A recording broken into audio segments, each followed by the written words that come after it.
The overall goal of this procedure is to fabricate polyacrylamide or PA gels for cell culture with fluorescent microspheres embedded very near the gel surface.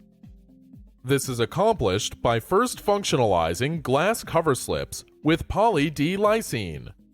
The second step is to coat the glass cover slips with a solution containing fluorescent microspheres. Next, PA gels are formulated by mixing appropriate concentrations of bisacrylamide and acrylamide and sandwiched between an underlying surface and the functionalized side of the glass cover slips. The final step is to functionalize the gel with an extracellular matrix protein and culture cells on the gel surface. Ultimately, traction force microscopy is used to measure mechanical forces exerted by cells as a result of cell-induced substrate deformation.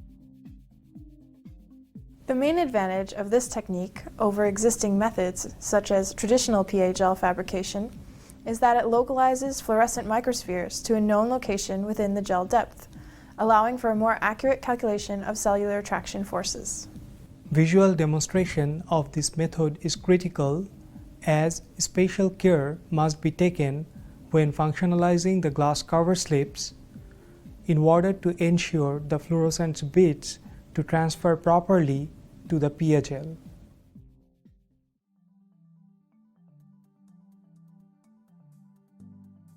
First, place previously cleaned glass cover slips on a graded surface such that they are not touching to facilitate ease of interaction with the cover slips. Coat the entire surface